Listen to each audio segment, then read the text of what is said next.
Shopping mall, chain shop, departmental store, retail shop, wholesale, electrical দোকান, salon, beauty parlour, ওষুধের দোকান, এই 10টি সেক্টরে প্রায় 60 লক্ষাধিক দোকান কর্মচারী কাজ করেন। এই কর্মচারীরা একদিকে প্রতিনিয়ত দেশের মানুষকে সেবা দান করে আসছেন এবং মানুষের জীবনকে সহজ এমনকি আনন্দময় করে যাচ্ছেন। কিন্তু যে মানুষেরা দেশের জনগণের জন্য নিজেদের বিশ্রাম, বিনোদন, আরাম আয়েশ পরিত্যাগ করে শ্রম দিয়ে যাচ্ছে, সেই মানুষগুলোই তাদের মৌলিক চাহিদা তো দূরের কথা, তাদের আইনসঙ্গত যে অধিকার, সেই অধিকার থেকেও বঞ্চিত। যেমন আইনগতভাবে থাকলেও দেশের প্রায় সকল দোকান কর্মচারী কোনো নিয়োগপত্র নাই, কিন্তু এটা সরকারের আইন।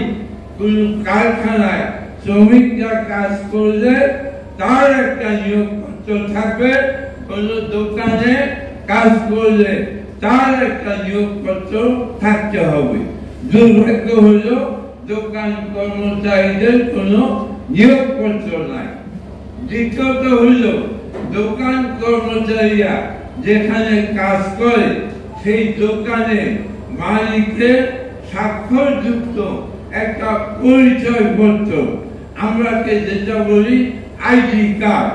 কাজ করতে হয় রাত্রি 9টা 10টা, ঈদের আগে রাত্রি 12টা 1টা 2টা পর্যন্ত কাজ করতে হয়। যখন এই রাতে কাজ শেষে যখন বাসায় ফেরে তখন কিন্তু দেখা যায় যে রাস্তায় যে পুলিশ আছে তারা তাদেরকে নানাভাবে হ্যারাসমেন্ট করে।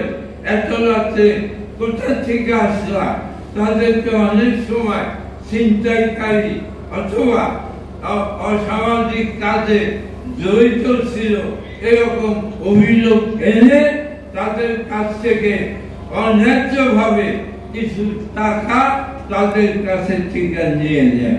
কিন্তু যদি এই কর্মচারীদের একটা পরিচয়পত্র থাকতো যে আমি নবাবপুর মার্কেটে এই দোকানে কাজ করি, এই যে আমার আইডি কার্ড, আমি রাত্রি 10টা পর্যন্ত কাজ করছি, এখন আমি বাসায় যাচ্ছি, তাহলে কিন্তু এই হ্যারাসমেন্টটা হয় না।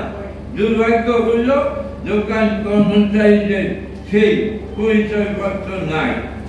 আমাদের আইনে আছে শ্রমিকদের জন্য সাপ্তাহিক ছুটি 1 দিন, আর দোকান কর্মচারীদের জন্য আইনের বিধান সপ্তাহে 1.5 দিন। আইন হলো 1.5 দিন, কিন্তু দেখা যায় অধিকাংশ দোকানে কর্মচারীরা সপ্তাহে 1 দিনও ছুটি পায় না।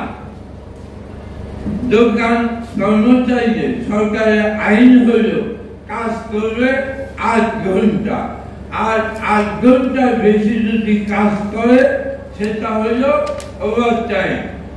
তো আমাদের দোকান কর্মচারীরা সেখানে 10 ঘন্টা, 12 ঘন্টা, 14 ঘন্টা কাজ করতেছে, কিন্তু দেখা যাইতেছে এই যে 10, 12, 14 ঘন্টা কাজ করলো, বাড়তি কাজের জন্য এদেরকে ওভারটাইম দেয়া হয়।